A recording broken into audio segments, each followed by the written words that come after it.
এই মাস আমি শুরু থেকে মাসের নাম নেই নাই, আপনাদেরকে জিজ্ঞানোর জন্য নাম নেই নাই, তো ওই আমলটা করে নেই। নবীজি সাল্লাল্লাহু আলাইহি ওয়াসাল্লাম রজবের চাঁদ দেখলে যে আমলটা করতো আমরা দুই একবার সবাই করে নেই। নবীজি সাল্লাল্লাহু আলাইহি ওয়াসাল্লাম যখন রজবের চাঁদ উঠতো পড়তেন আল্লাহুম্মা বারিক লানা ফি রজব ওয়া শাবান ওয়া বাল্লিগনা রমাদান। আমি আস্তে আস্তে বলতেছি, সবাই বলি আমার সাথে, আল্লাহুম্মা বারিক লানা ফি রজব ওয়া শাবান ওয়া বাল্লিগনা রমাদান। আল্লাহুম্মা বারিক লানা ফি রজব ওয়া শাবান ওয়া বাল্লিগনা রমাদান। নবীজি যখন এই রজব মাসের চাঁদ উঠতো তখন থেকে শুরু করতেন, শুধু নামাজের পরে না, অন্যান্য যত তাসবিহ তাহলিলগুলো আছে এগুলা কমায় দিতেন। সুবহানাল্লাহ, আলহামদুলিল্লাহ, আল্লাহু আকবার, যা অন্যান্য সময় আমরা করে থাকি এইগুলা তাসবিহ কমাই দিতেন। এই দোয়াটা বেশি করে পড়তেন। এই দোয়াটা সকাল সন্ধ্যা নামাজের পরে নামাজের আগে বেশি থেকে বেশি এই দোয়াটা করতেন। এই দোয়ার তাৎপর্য কি এগুলা নিয়ে ইনশাআল্লাহ আলোচনা করব। তাহলে রজব মাস, আরবি মাসের মধ্যে সপ্তম মাস হলো রজব মাস। রজবের পরে শাবান মাস, শাবানের পরে আসতেছে রমজান। যে রমজানের অপেক্ষায় জিন্দা মুর্দা সবাই, কারা রমজানের অপেক্ষা করে? কারা? জিন্দা মুর্দা সবাই ওই রমজানের অপেক্ষায় থাকে। মুর্দা যারা কবরে আছে, যদি আল্লাহ না করুন কোনো শাস্তির মধ্যে পড়ে থাকে, তাদের আশা থাকে, হায় আল্লাহ কবে রমজান শুরু হবে, রমজানের চাঁদ কবে উঠবে। যখন চাঁদ উঠে আল্লাহ তাআলা ওই কবরবাসীদের কবর আযাবগুলো কি করেন? বন্ধ রাখেন, মাফ না, বন্ধ রাখেন। সাময়িকভাবে এই রমজানের চাঁদ দেখার পরে বন্ধ রাখেন। তাহলে এই রমজানের অপেক্ষায় সবাই করতে থাকে, জিন্দা মুর্দা সবাই। নবীজি সাল্লাল্লাহু আলাইহি ওয়াসাল্লাম তিনি যখন এই রজবের চাঁদ উঠতো তখন থেকে এই দোয়া শুরু করতেন। কেন? এই দোয়ার মধ্যে কি আছে? এই দোয়ার মধ্যে কি আছে? হযরত আনাস রাদিয়াল্লাহু তাআলা আনহু থেকে বর্ণিত, কারণ নবী সাল্লাল্লাহু আলাইহি ওয়াসাল্লাম ইদা দাখালা রজব ক্বালা আল্লাহুম্মা বারিক লানা ফি রজব ওয়া শাবান ওয়া বাল্লিগনা রমাদান। আনাস রাদিয়াল্লাহু তাআলা আনহু বলেন, আল্লাহর হাবিব সাল্লাল্লাহু আলাইহি ওয়াসাল্লাম যখন রজব মাসের চাঁদ উদিত হইত, রজবের চাঁদ উদিত হওয়ার সঙ্গে সঙ্গে নবীজি সাল্লাল্লাহু আলাইহি ওয়াসাল্লাম এই দোয়াটা অধিক হারে পড়তেন। এই দোয়ার মধ্যে কি আছে? আল্লাহর হাবিব সাল্লাল্লাহু আলাইহি ওয়াসাল্লাম যে দোয়া করছেন এই দোয়ার মধ্যে কি আছে খেয়াল করে শুনবেন। আল্লাহ তাআলার কাছে আল্লাহর হাবিব সাল্লাল্লাহু আলাইহি ওয়াসাল্লাম দোয়া করতেছে। কি করতেছে? দোয়া। আমরা দোয়া মুনাজাত করি না, আল্লাহর কাছে কত কিছু চাই, চাওয়ার থাকে, চাই। তো নবীজি কি করতেন? দোয়ার মধ্যে কি আছে? আল্লাহুম্মা, ও আল্লাহ, ও আমাদের পালনকর্তা, ও আমাদের রিজিক দাতা, ও আমাদের সমস্ত কিছু করনেওয়ালা জাত আল্লাহ, বারিক লানা, আমাদের জন্য বরকতময় করে দেন, আমাদের হায়াতটাকে বরকতময় করে দেন, আমাদের রিজিকটাকে বরকতময় করে দেন, আমাদের জীবনটাকে বরকতময় করে দেন, বরকত দিয়ে আমাদেরকে পরিপূর্ণভাবে ঢেকে নেন। ফি রজব ওয়া শাবান, রজব মাসে এবং শাবান মাসে আপনার পক্ষ থেকে আপনার ভান্ডারের যত বরকত রয়েছে মালিক আপনি আমাদের উপর ওই সমস্ত বরকতগুলো বর্ষণ করতে থাকুন। সুবহানাল্লাহ। ওয়া বাল্লিগনা রমাদান, ও আমার মালিক, ও আমার আল্লাহ, দুনিয়াতে যেহেতু জন্ম নিয়েছি, যেহেতু আমি দুনিয়াতে জন্ম নিয়েছি, মৃত্যু আমাকে হইতে হবে, মৃত্যু বরণ করতে হবে। মৃত্যু থেকে কেউ পালাইতে পারবে না। পারবে কিনা? পারবে তো? মৃত্যু থেকে কেউ পালাইতে পারবে না। ও মালিক, যেহেতু মৃত্যু হয়ে যাবে আর রজব মাস শুরু হয়ে গেছে, মালিক তোমার কাছে আর অন্য কিছু চাই না, আমার হায়াতটাকে তুমি রমজান পর্যন্ত পৌঁছায় দাও। সুবহানাল্লাহ। আমার হায়াতকে কি করো? রমজান পর্যন্ত পৌঁছে। এটা কার দোয়া? নবীজি সাল্লাল্লাহু আলাইহি ওয়াসাল্লাম বলতেছে কিসের দোয়া? আমার হায়াতটা বাড়াইয়া দাও। হায়াত বাড়ানোর দোয়া করতেছে কিসের জন্য? রমজানের জন্য। রজব মাস, আমার তো মৃত্যু হবে, সামনে হাতছানি দিয়ে ডাকতেছে রমজান মাস, মানে 2টা মাস আছে, অল্প কয়েকটা দিন আছে, মানে তুমি আমার হায়াতটাকে একটু বাড়িয়ে দাও। আর আমরা হায়াত চাই আল্লাহর কাছে কিসের জন্য? আমরাও তো হায়াত চাই, বাঁচতে চাই। আল্লাহ বাঁচায় রাখো, ছেলেটাকে বিদেশ পাঠাইবো, আল্লাহ ছেলেটার চাকরি যাতে হয়ে যায়, আল্লাহ বাঁচায় রাখো ছেলেটার বিয়াটা দেওয়া যায়, আল্লাহ বাড়ির কাজটা শুরু করছি, আল্লাহ কাজটা শেষ করা তৌফিক দাও। কইনি ছেলে বিয়া দিছে, আল্লাহ ছেলের ঘরে রাতি রাত কর যদি দেখে যাইতে পারতাম। এগুলো আমাদের আকাঙ্ক্ষা, আল্লাহর কাছে চাই দুনিয়া সম্পর্কে। আর এই দুনিয়াবি সমস্ত কিছু চাওয়া হারাম, নিষেধ। দুনিয়া সম্পর্কে আল্লাহর কাছে নিজের জীবন ভিক্ষা চাওয়া, নিজের হায়াত চাওয়া, এটা কি নিষেধ। বাঁচতে যাওয়া, আমি বাড়ি করব, গাড়ি করব, এই করব, সেই করব, আল্লাহ আমার বাঁচায় রাখার কয়দিন, এই জিনিসগুলোর জন্য আল্লাহর কাছে এই হায়াত চাওয়া নিষেধ। শুধুমাত্র নবী শিখাইছে কিসের জন্য? রমজানের জন্য। নবীজি হায়াত চাইছেন কিসের জন্য, আর আমরা কিসের জন্য চাই? আমাদের জীবনটা হয়ে গেছে উল্টা, সমস্ত কিছু উল্টা। ও বন্ধু, এই রজব মাসে নবীজি সাল্লাল্লাহু আলাইহি ওয়াসাল্লামকে যখন মক্কার কাফের মুশরিকরা এত অত্যাচার জুলুম করার পরে নবীজি সাল্লাল্লাহু আলাইহি ওয়াসাল্লাম যখন দ্বীনের দাওয়াত থেকে নিসবা হয় নাই, নবীজিকে তার গোটা পরিবার, সন্তানাদি সহ তার সাথে যারা ছিল সাহাবী, এই মক্কার কাফের মুশরিকরা তারা একটা উপত্যকার মধ্যে বন্দী করে রাখছে 3 বছর। নাউজুবিল্লাহ বলি। কতদিন? 3 বছর। আর এই বন্দী জীবনটা কেমন ছিল? আমাদের দুনিয়ার এই সমস্ত বন্দির মতো না। জেলখানায় তো আমাদেরকে নেওয়া হয়, অনেকে যায় না, জেলে যায় তো বিভিন্ন কারণে বা ও কারণে, যে কোনো ভাবেই হোক জেলে যায় কি যায় না? জেলে না খেয়ে থাকতে হয়। খাবার তো রাষ্ট্রের পক্ষ থেকে দেয় কি দেয় না? রাষ্ট্রের পক্ষ থেকে 2 বেলা হোক 3 বেলা হোক, বা টাকা পয়সা থাকলে আরো উন্নত খাবারের ব্যবস্থা করতে পারে। কিন্তু নবীজির ওই যে কাফের মুশরিকরা এই দিনের কাজ করতে যায়, তাকে যে বন্দী করেছিল, এই বন্দীটা কেমন ছিল? এই একটা উপত্যকা, বাহিরে সবাইকে নিষেধ করে দিয়েছিল, এদের সাথে কেউ কথা বলবা না, এদের সাথে কোনো লেনদেন করবা না, এদের সাথে বিবাহ শাদী জড়াইবা না, এমন ভাবে বন্দী করছে, সমস্ত কিছু বন্ধ, সমস্ত কিছু, খানা পানি সহ, প্রায় 3 বছর পরিমাণ। কতদিন? চিন্তা করতে পারেন? চিন্তায় আসবে না। সাহাবায়ে কেরাম বলেন, আমরা যে কতদিন শিয়াবে আবু তালিবের মধ্যে বন্দী ছিলাম, থাকতে থাকতে এক পর্যায়ে আমাদের এই হইল, খাবার তো নাই, খাবো কি? আমরা গাছের পাতা চিবায় খেতাম। কি করতো? জীবনে খাইছেন কোনোদিন? নিজের জীবিকার জন্য, পেটে খিদার জন্য গাছের পাতা চিবায় খাইছেন? আমরা গাছের পাতা চিবায় খাইতাম। আর যখন আমরা আমাদের কি হইতো, মল আসতো, তখন এই ছাগলের লেজের মতো এরকম মল বেরোতো। এত কষ্ট হয়েছে। ও বন্ধু, সাহাবায়ে কেরাম রাদিয়াল্লাহু তাআলা আনহুম আজমাইন যখন এই শিয়াবে আবু তালিব থেকে মহান রব্বুল আলামিনের কুদরতে মুক্তি হওয়ার পরে কিছুদিন পরে রাসূল সাল্লাল্লাহু আলাইহি ওয়াসাল্লামের সর্বদিক দিয়ে সহযোগী নবীজির আপন চাচা আবু তালিবের ইন্তেকাল হয়ে যায়। যে আবু তালিব ছিল নবীজি সাল্লাল্লাহু আলাইহি ওয়াসাল্লামের জন্য মাথার উপরে ছায়া স্বরূপ। কাফের মুশরিকরা ততদিন পর্যন্ত মুহাম্মদ সাল্লাল্লাহু আলাইহি ওয়াসাল্লামকে আঘাত করতে পারে নাই, কটুবাক্য করতে পারে নাই, কোন রকমের তাকে মারতে পারে নাই, আঘাত করতে সাহস করে নাই, যতদিন পর্যন্ত আবু তালিব জীবিত ছিল। আবু তালিব মৃত্যুবরণ করার সঙ্গে সঙ্গে মুহাম্মদ সাল্লাল্লাহু আলাইহি ওয়াসাল্লামের উপর কাফেরদের এখন থেকে শারীরিক নির্যাতন শুরু হয়ে যায়।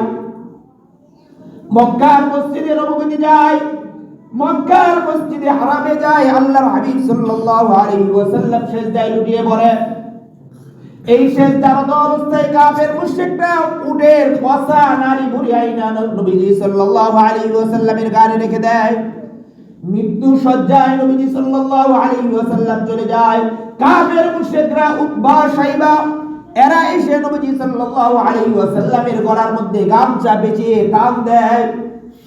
কি বলেন? একটা গামছা পিছিয়ে দিয়ে দুই দিক দিয়ে দুইজনে টান দেয়। লোকটার অবস্থা কি? কি বলেন? হ্যাঁ, নবী সাল্লাল্লাহু আলাইহি ওয়াসাল্লাম এই নূরানি চেহারার মধ্যে যখন টান দেয়, নবীজির নিঃশ্বাস বন্ধ হয়ে যায়, চেহারা লাল হয়ে যায়, নিঃশ্বাস বের হয়ে যাওয়ার উপক্রম হয়ে যায়। আবু বকর সিদ্দিক রাদিয়াল্লাহু তাআলা আনহু দৌড়িয়ে আসেন, এই কাফের মুশরিকদের হাত থেকে নবী সাল্লাল্লাহু আলাইহি ওয়াসাল্লামকে উদ্ধার করে। এরকম ভাবে চলতে থাকে। এর অল্প কিছুদিন পর, 3 দিন কিংবা 7 দিন পর, নবী সাল্লাল্লাহু আলাইহি ওয়াসাল্লামের প্রিয় সহধর্মিনী, যেই নারী এই ইসলামের জন্য মক্কার সবচেয়ে বড় বিজনেসম্যান ছিল, মক্কার সবচেয়ে বড় ব্যবসায়ী ছিল, সবচেয়ে বড় ধনাঢ্য ব্যক্তি ছিল, খাদিজাতুল কুবরা রাদিয়াল্লাহু তাআলা আনহা, আবু তালেব ইন্তেকালের কিছুদিন পর পরেই খাদিজা রাদিয়াল্লাহু তাআলা আনহা তিনিও দুনিয়া থেকে বিদায় নিয়ে চলে যান। এই জন্য ওই বছরটাকে বলা হয় হুজনুন নবী সাল্লাল্লাহু আলাইহি ওয়াসাল্লাম। নবীজি সাল্লাল্লাহু আলাইহি ওয়াসাল্লামের সবচেয়ে কষ্টের বছর। দুইজন ব্যক্তি চলে যাওয়ার পর কাফের মুশরিকদের নির্যাতন, কাফের মুশরিকদের অত্যাচার, এখানে বোতল আছে, পানি বোতল, কাফের মুশরিকদের অত্যাচার বেড়ে যায়। কাফের মুশরিকরা নবী সাল্লাল্লাহু আলাইহি ওয়াসাল্লামকে নির্যাতন করতে করতে আল্লাহর হাবিব টিকতে পারে নাই। মক্কা থেকে তায়েফে হিজরত করেন, তায়েফের লোকদেরকে দ্বীনের দাওয়াত দেন। মক্কার এই কাফের মুশরিকরা আগের থেকে দুধ পাড়িয়ে জানিয়ে দেয়, ও তায়েফবাসীরা, তোমরা মুহাম্মদকে জায়গা দিবে না, কারণ মুহাম্মদ আমাদের দেশে বিশৃঙ্খল সৃষ্টি করেছে। বলি নাউজুবিল্লাহ। মুহাম্মদ আমাদের মক্কায় বিশৃঙ্খল সৃষ্টি করে এখন তোমাদের তায়েফে গেছে, সে তায়েফে গেলেও যাওয়ার পর ওইখানেও তোমাদের মধ্যে বিশৃঙ্খল সৃষ্টি করবে, দাঙ্গা হাঙ্গামা সৃষ্টি করবে।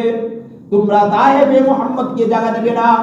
এই কথা শোনার পর নবীজি সাল্লাল্লাহু আলাইহি ওয়াসাল্লাম যখন এই তায়েফের মধ্যে দ্বীনের দাওয়াত দিতে যায়, কাফের মুশরিকরা নবীজি সাল্লাল্লাহু আলাইহি ওয়াসাল্লামের উপর বৃষ্টির মতো পাথর নিক্ষেপ করতে থাকে।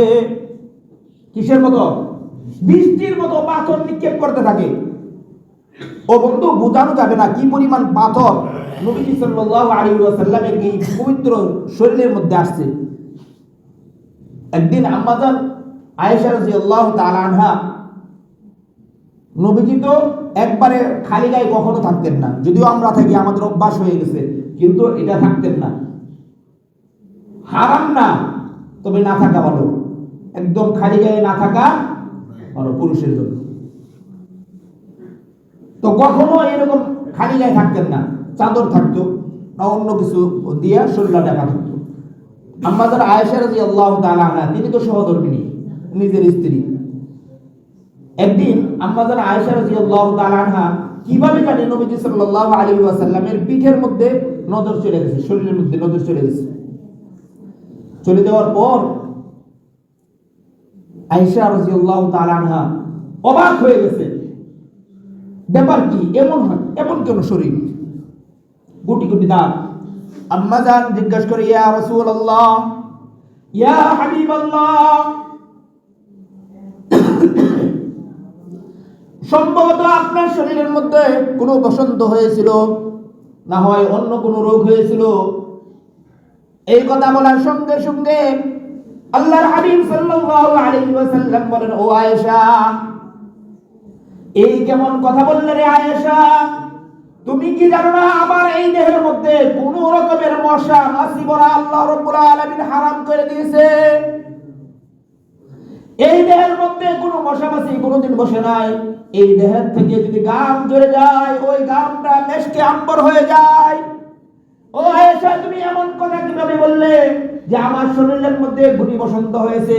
না না রে আয়েশা, এই শরীরের মধ্যে গুটি বসন্ত হয় নাই, এই শরীরের মধ্যে যেই দাগগুলো দেখতে পাইতেছো এই দাগগুলো হলো আমার তায়েফবাসী আমার উপরের যে নির্যাতন, এই নির্যাতনের দাগ। কিসের দাগ? তায়েফবাসী যে আমার উপরে নির্যাতন করছে। কিভাবে নির্যাতন করছে চিন্তা করতে পারবেন না। নবীজি সাল্লাল্লাহু আলাইহি ওয়াসাল্লামের উপর পাথর মারছে, পাথর মারার পরে সাথে যায়েদ রাদিয়াল্লাহু তাআলা আনহু ছিল, তিনি একা কি করবেন, তার গায়েও পাথর লাগছে, সে অজ্ঞান। নবীজি সাল্লাল্লাহু আলাইহি ওয়াসাল্লামের উপর পাথর মারতে মারতে অজ্ঞান হয়ে গেছে। ছোট ছোট বাচ্চারা যায়া নবীজিকে দাঁড় করায় দিত, 2 দিন দইরা দাঁড় করায় আবার পাথর মারত। এমন হয়েছে পাথরের উপরে দাঁড় করায় রেখে এখানে কি করছে, পাথর মারছে। এত নির্যাতন করা হয়েছে এই পবিত্র শরীরের মধ্যে। ওই যে কাফের মুশরিকরা বলছে মুহাম্মদকে ডাক দিবে না তায়েফে, তোমরা জায়গা দিবে না তায়েফে। যখন এই কথা বলছে তায়েফে নবীজি সাল্লাল্লাহু আলাইহি ওয়াসাল্লাম আর স্থান পাইলেন না। ও বন্ধু, যেই কথা বলতেছিলাম, আল্লাহর হাবিব সাল্লাল্লাহু আলাইহি ওয়াসাল্লাম তায়েফে যখন থাকতে পারলেন না এই কাফের মুশরিকদের অত্যাচারে, নবীজি সাল্লাল্লাহু আলাইহি ওয়াসাল্লাম ওই তায়েফ থেকে আবার ফিরে আসলেন নিজের মাতৃভূমি মক্কার মধ্যে এসে এখন ঘরের ভিতরে থাকে, বাইরে বের হইলে লোকেরা বলে, ও মুহাম্মদ তুমি না তায়েফে গেছিলে, তায়েফের লোকরাও তোমাকে জায়গা দেয় নাই। এরকম ভাবে বিভিন্ন কথাবার্তা এবং নির্যাতন নবীজি সাল্লাল্লাহু আলাইহি ওয়াসাল্লামের উপর যখন নেমে আসলো, আল্লাহ রাব্বুল আলামিন আরশে আজিম থেকে এই সমস্ত ঘটনা দেখে কি দেখে না? কথা বলবেন, দেখে কি দেখে না? আল্লাহ রাব্বুল আলামিন এই সব কিছু দেখতেছে। আল্লাহ রাব্বুল আলামিন জিবরাইল আলাইহিস সালামকে ডাক দিয়ে বলে, ও জিবরাইল যাও, আমি আর সহ্য করতে পারতেছি না আমার হাবিবের এত অত্যাচার, কাফের মুশরিকদের এত নির্যাতন আমি আল্লাহ সহ্য করতে পারতেছি না রে জিবরাইল যাও, আমি রব্বুল আলামিনের পক্ষ থেকে স্পেশাল দাওয়াত নিয়ে আমার হাবিব সাল্লাল্লাহু আলাইহি ওয়াসাল্লামের কাছে যাও, গিয়ে আমার হাবিবকে আমার দরবারে আরশে আজিমে আমার সামনে নিয়ে আসো। সুবহানাল্লাহ। ও বন্ধু, এই নবীজি সাল্লাল্লাহু আলাইহি ওয়াসাল্লামকে মক্কা থেকে আল্লাহ রাব্বুল আলামিনের দরবার আরশে আজিম, এইটাকে আমরা বলে থাকি মেরাজ। এই মেরাজ যেই মাসে হয়েছে ওই মাসটার নাম হলো রজব মাস। কি মাস? রজব। এমন একটা ঐতিহাসিক মাস, ইসলামের ইতিহাসে বা পৃথিবীর ইতিহাসে যা পূর্বে হয় নাই, পরে আরো হবে। কি বলেন, আপনাদের কারো মনে হয় আরো হবে এরকম ঘটনা যে আল্লাহ তাআলা স্পেশাল ভাবে এখান থেকে দাওয়াত নিয়ে তার আরশে আজিম পর্যন্ত নিয়ে বসায় দিবেন, এমন আরো হবে না। একমাত্র এই মাসের মধ্যে, এই রজব মাসের মধ্যে তার হাবিব সাল্লাল্লাহু আলাইহি ওয়াসাল্লাম যখন দুনিয়ার সমস্ত মানুষগুলো তার উপর নির্যাতন করেছে, আল্লাহ রাব্বুল আলামিন নিজে তাকে সান্ত্বনা দেওয়ার জন্য নিজের দরবারে নিয়ে গেছেন। যেই মাসটা, এই মাসের নাম হলো রজব মাস, এই ঐতিহাসিক মাস। কিভাবে আমরা ভুলে যাই এই মাসটার কথা? কিভাবে বলে যাই? তাহলে আরবি মাস হিসাবে এই মাসটা রজব মাস, তাই তো? মনে রাখবেন ইনশাআল্লাহ। মনে থাকবে না? আর দোয়া যে বলছি, আল্লাহুম্মা বারিক লানা ফি রজব ওয়া শাবান ওয়া বাল্লিগনা রমাজান, এই মাসে এই দোয়াটা বেশি করে পড়ব, অধিক পরিমাণে পড়ব। আর হলো নবীজি সাল্লাল্লাহু আলাইহি ওয়াসাল্লামের আমল ছিল এই মাসে, কি কি আমল ছিল? আল্লাহ রাব্বুল আলামিন নবীজি সাল্লাল্লাহু আলাইহি ওয়াসাল্লামকে এই দুনিয়ার জমিন থেকে আসমানে নিয়ে গেছে। ওইখানে নেওয়ার পরে ওইখান থেকে আসছে নবীজি সাল্লাল্লাহু আলাইহি ওয়াসাল্লাম, আম্মা জান আয়েশা রাদিয়াল্লাহু তাআলা আনহা বলেন, যখন রজব মাস শুরু হইতো,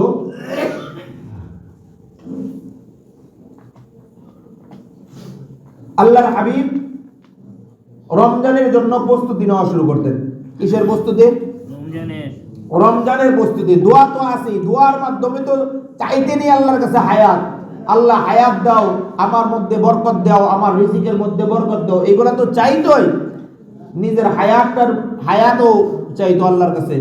এবং নবীজি সাল্লাল্লাহু আলাইহি ওয়াসাল্লাম এই রজব মাসে রোজা রাখা শুরু করতেন। এত অধিক পরিমাণে রোজা রাখতেন, আম্মা জান বলেন মনে হইতো যেন নবীজি রোজা দেখা মনে হইতো রমজান শুরু হয়ে গেছে।